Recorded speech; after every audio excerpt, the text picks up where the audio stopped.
Hey, everybody. This is Ronnie in Seattle.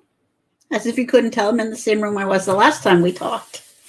So, I am tonight. I want to talk a little bit about challenges and how things happen in our lives and kind of how that looks for me today. Maybe I'm hoping that you guys can relate to this too, because I'm sure I'm not the only one who hasn't had some challenges in their life. Like right now, my dog's pawing at my leg, so it makes it a little difficult to concentrate. But that's okay. I posted yesterday. The post that I created was this one, and I need to read it. I need to read it. It says, "Embrace each challenge in your life as an opportunity for self-transformation." And that's not my quote. I can't remember. I didn't write down who wrote that quote. So if you're interested, just go check out my page, and it's posted on there for yesterday. Embrace each challenge in your life as an opportunity for self-transformation. Well, how has that shown up in my life? Sorry, but my hair's in my eyes and it's bugging me. Oh my gosh, it shows up pretty much on a daily basis. If I'm totally honest with you, it really does. Going through life and having things turn out either the way, usually the self-transformation usually happened when things didn't turn out the way I expected or wanted them to.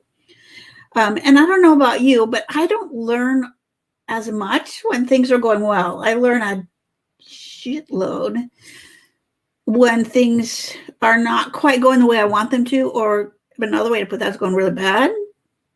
I learn a lot that way, but it's only through pausing and slowing down and thinking about what's going on.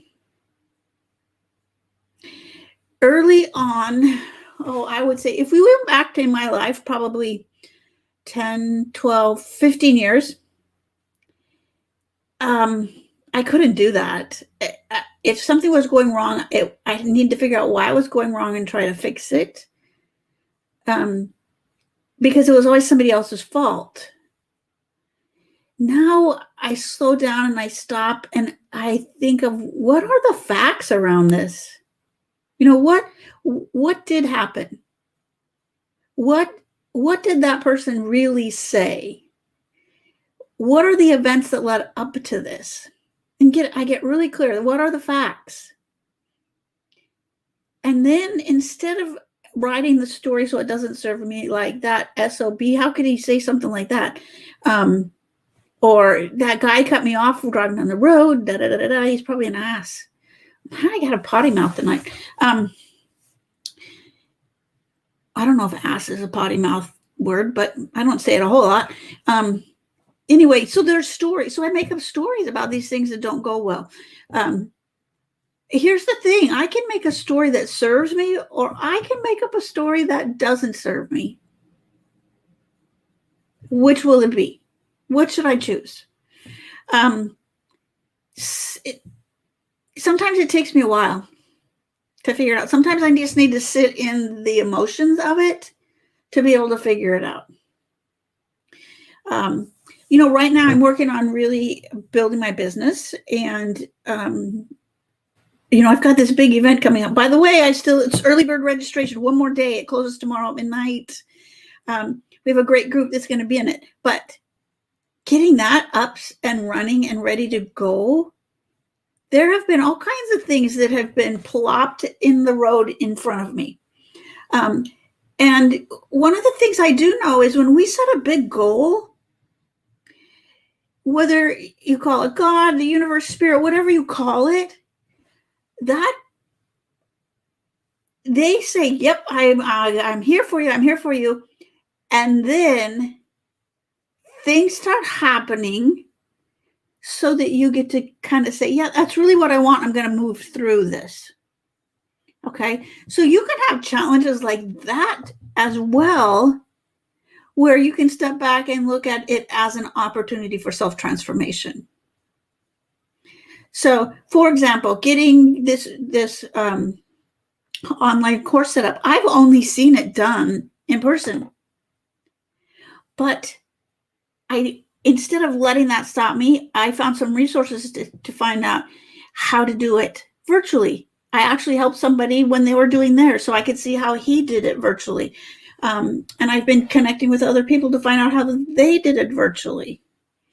So over another hump, I'm working on my website, and there are things that that perplex me about the whole dang thing. But in the past, I would have just went, screw it, I'm done, and left it half done. Today, I pick up with the phone and I call the help center. They probably have me go, oh, here's Ronnie calling again. There's that number, because I call. And my website, it may not be the best, but it looks pretty darn good. So if you ever want to check it out, it's empoweringmindfulchange.com. But those are, instead of going, I'm too old to figure out how to do a website, I went, I can figure this out. I just need some help. So I'm going to call so-and-so. I'm working with a coach right now, and we were talking about courage. Actually, Friday, we're going to talk about courage. And one of the things that has come up in my last couple calls is the fact that I don't feel like I have close friends. So if there's something that goes on, I don't really feel like I have somebody I can pick up the phone and call to help. For example, if I have a big, heavy thing to move, I don't really feel like I have a connection to say, could you come help me move this? Because I can't do it by myself. So my task this week is to reach out to people and ask for help. So do you know how hard that is for somebody who's got this limiting belief that if I ask for help, it means I'm weak? If it asks for help, it means I'm not good enough because people who are good enough could do it themselves? That is not true. See the story I made up about all that? The fact is, I can't move that item by myself. It doesn't have anything to do with who I am or what I am. It just has to do with I need help. So a situation came up for me today. And in the past, I would have let it sideline me for a couple days. Well, probably a good couple weeks. Let's just be honest. I would have let it sideline me. But here's something that I know for a fact. There are people who are put in our lives because they have something we need to learn at some point. And the situation that came up, I have listen that. I have a friend. I have a friend who has gone through the same thing. I picked up the phone and called her. I didn't wait 2 weeks like I normally would have. So it's challenge accepted, Sarah. I picked up the phone. I called. I listened. She listened to me, and the widest thing she said is, I can't give you advice, but I can tell you what I did. And that meant the world. That was like picking up that heavy rock. It wasn't an item in my house, but it was this heavy rock that somebody had stuck in my backpack that I couldn't get out. So am I the only one? Does anybody else have trouble asking for help? If you listen to this, when you listen to it, would you just give me a yes, I have trouble asking for help in the comments, or a that's just really dumb, Ronnie, in the comments?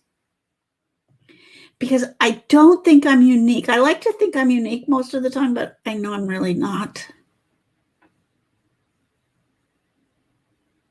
And you're not either. If you're afraid to ask for help, I'm not really afraid. Is it afraid to ask for help, or is it a limiting belief that if you ask for help, somebody will think something about you? That's me. That's me. So here's what I want to say. When I ask for help, I can find it. There are people around who will help me, even though I don't feel like I have a really close friend around. there are people in my life who've traveled the path that I'm on at a certain point. They might have this mile of my path that they've traveled that's like theirs, that can tell me how their experience was. Give me some ideas of what they did. And then I get to move. And I guess that's the biggest thing when we look at self-transformation is, can you transform and move? Can you transform and move in a direction that's going to serve you? And here's the deal. I know you can. Can't you? You can. I know you can self-transform. Can't you? I know you can. Are you willing to? Or would you rather sit in it for a while? Like I tend to do sometimes. So anyway, that's what I jumped on to tell you tonight. Nothing profound, nothing earth-shattering. My event is still up and running. We'll be doing it starting a week from tomorrow. So if you just text 206-309-6580, early bird pricing is on until midnight tomorrow night. We've got a great bunch of people who are signed up. It's going to be awesome. You'll receive 4 certificates. And you will be able to be nationally certified in all 4 of those certificates. So it's neurolinguistic programming, hypnosis, timeline therapy, and coaching, NLP coaching. So if you're a coach and you haven't taken NLP coaching, I highly suggest you do. You can get to a deeper level much faster with your clients when you are using NLP coaching. It's all about the language you use. So anyway, I hope everybody has a great night. We'll talk to you later. Bye-bye.